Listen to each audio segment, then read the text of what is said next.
Today's nap time story time is such a favorite of mine. I hope you enjoy it too. Oh, and by the way, if you made a mancala yesterday, please post up a picture of it so I can see. And let me know if you enjoyed the game. I think that game is so much fun. And one more P.S. Thank you so much for the donor who wishes to remain anonymous who sent a Cash App donation so that I can continue buying books to read to you. Thank you so much. New books are on the way. This story is called The Easter Bunny That Overslept. It's written by Priscilla and Otto Freilich, illustrated by Adrian Adams. I hope you enjoy this book as much as I do. The Easter Bunny That Overslept. The dedication is to Liselle, Molly, Nicholas, and Amelia.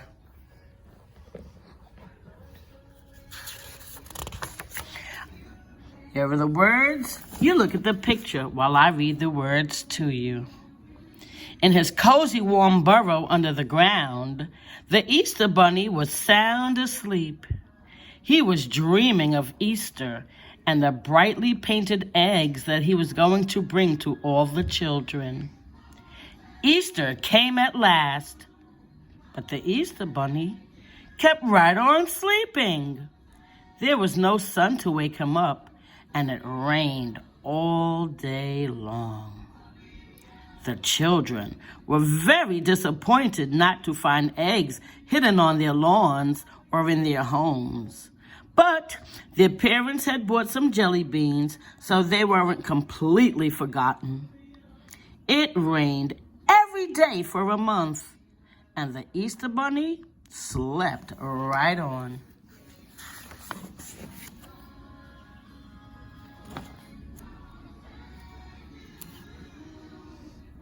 In early May, the rain stopped. The sun shone, and the sun shone into the Easter Bunny's burrow and woke him up. He yawned and stretched and put on his new clothes because, of course, he thought it was Easter time. He even sang a little song to himself. A hip and a hop. My eggs are blue, red, and green, too. A pink one for you, all nice and new. Hippity-hop. Soon, he came to a pink house where a mother and a father, a girl and a boy and a baby were sitting under an apple tree.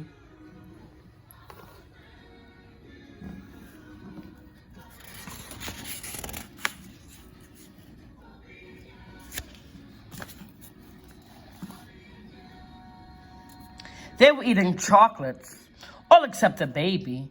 He was too little for chocolates. He held a cracker. The Easter Bunny hopped up and started singing Happy Easter to you. It had the same tune as Happy Birthday. When the Easter Bunny finished his song, he offered his baskets of Easter eggs.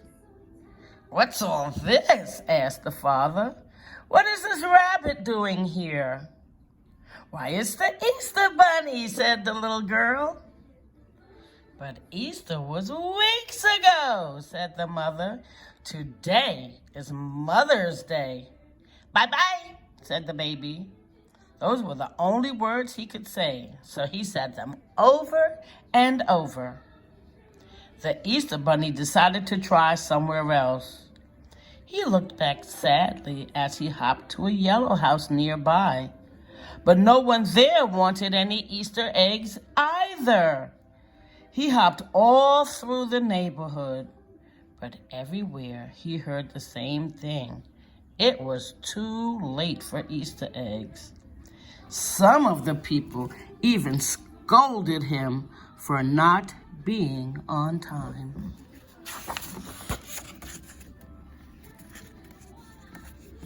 The Easter Bunny went back to his burrow.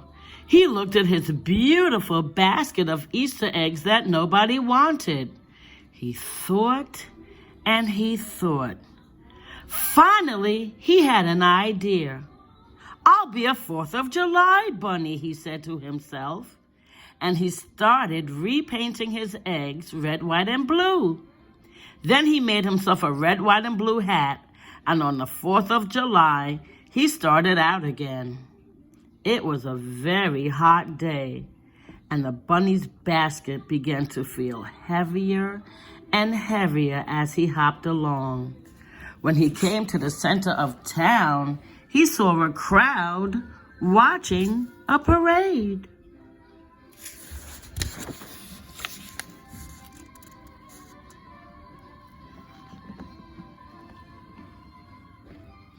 They had the band first, with trumpets and trombones going pa. Then came soldiers. Then came the Boy Scouts and the Girl Scouts carrying flags. And with them proudly carrying his basket full of red, white, and blue eggs, hopped the 4th of July bunny.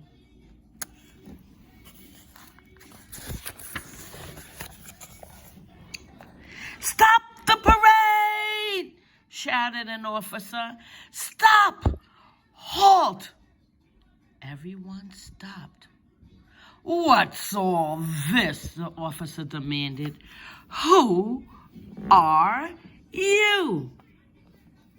"Well, I'm really the Easter Bunny," the rabbit said in a very small voice. He was beginning to become a bit frightened. "But I overslept a little, and I started out too late, and nobody wanted my Easter eggs, so I thought I'd be a 4th of July bunny." "The 4th of July is no time for eggs." The officer looked very cross. "Now go away." Just then, a great firecracker went boom! The children all clapped their hands in delight at the noise. None of them paid any attention to the Easter Bunny. Bang, bang, bang, bang, bang. Smaller firecrackers were going off now. Then a cluster of great rockets went zooming into the sky, and it turned into a cluster of stars. The parade marched on, and the Easter Bunny was left alone.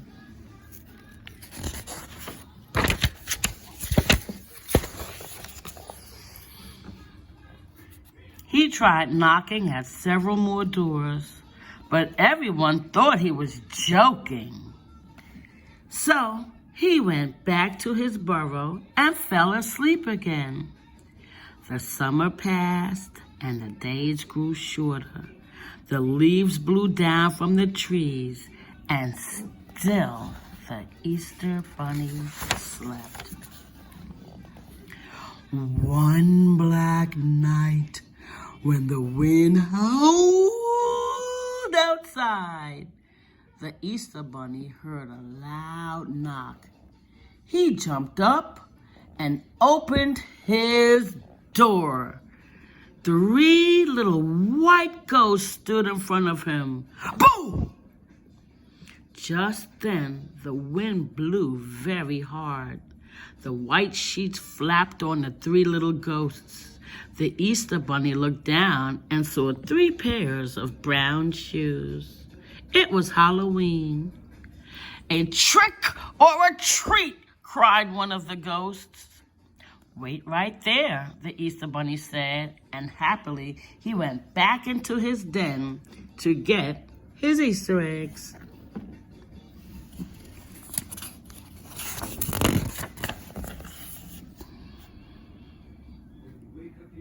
"A trick or a treat," the children repeated as he returned with his basket. When they saw the red, white, and blue eggs, the tallest child said, "What is this?" "They're 4th of July eggs," said the Easter Bunny. "But this is Halloween," said the middle-sized child. "Well, they're really Easter eggs," the unhappy bunny explained, but he was too tired to tell his whole story all over again because he already knew nobody wanted his eggs. "Easter eggs on Halloween," the smallest child said. That's a no treat for me. The Easter Bunny hung his head. He looked so sad that the children didn't even want to play a trick on him. They just ran away laughing. Easter eggs on Halloween! They shouted, their voices getting further and further away. Easter eggs on Halloween. Who ever heard of such a thing? The Easter Bunny stood in his doorway and watched them go. He began to shiver. The wind was cold and blowing harder. He waited and waited for some more children to come. It started to snow.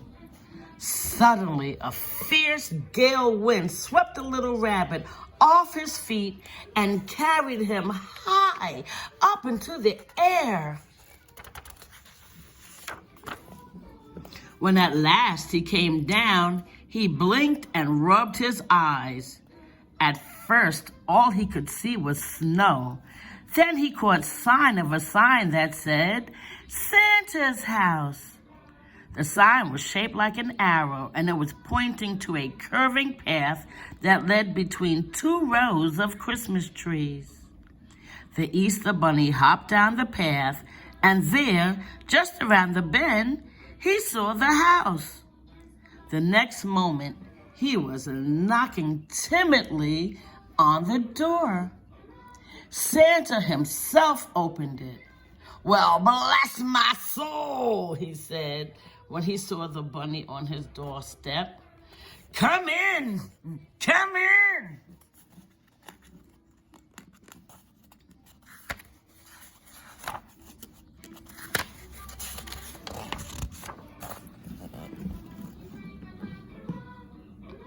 So, the Easter Bunny went in, and once more he told his story. How he had overslept, how nobody wanted his eggs, how he tried to be a 4th of July bunny, how he had been chased away, how the children had come to his burrow to frighten him on Halloween. And, well, well, said Santa. Well, well, well, there's nothing we can do about your Easter eggs, of course. But if you want to help make the children happy, I have plenty of work for you to do. And almost before he knew it, the Easter Bunny was busy painting toy fire engines and tops and doll beds and many more toys. He was having such a great time, he forgot all about the Easter eggs that nobody wanted. On Christmas Eve, Santa loaded the toys on his reindeer sleigh, and when he was ready to start, he said to the bunny, "That's the biggest load I ever had. Maybe you'd," oh, I forgot, let me do it in my Santa voice. "That's the biggest load I ever had. Maybe you'd better come along and help me tonight." So the Easter Bunny hopped in the sleigh next to Santa, and off they flew through the sky. Sometimes Santa would say the chimney was a little too narrow for him to climb down. Then the Easter Bunny would take some toys from Santa's pack, slide easily down the narrow chimney, and put the toys in the children's stockings that were hanging by the fireplace. And Santa Claus would say, "I could never go up and down all these chimneys as fast as that." And they would ride gaily on to the next house. After they had delivered the last present, they went back to Santa's house for cakes and hot chocolate. The Easter Bunny began to feel a little tired from all his traveling. He decided to go back to his burrow and slept until Easter came again. Wait a minute, Santa Claus said. "I have a present for you, too." He reached deep into his sack and brought out a beautiful gold alarm clock. "Oh, thank you, Santa Claus. I'll set it to go off for Easter Sunday. And then next year, when the gold alarm clock began to ring, the Easter Bunny jumped up and filled 2 baskets filled with eggs. Then he hopped up to the same pink house that he had visited the year before. The little boy called out, "Hi, Easter Bunny!" It was the same baby who could only say bye-bye the year before. "Happy Easter," the Easter Bunny called gaily. He offered the little boy an Easter egg, and the little boy took it. The Easter Bunny was very happy. It was so nice to be right on time. And because of his gold alarm clock, he was never late delivering his Easter eggs again. Oh, I love this story so much. And you know, at the end of the story, what I always tell you, go take your nap.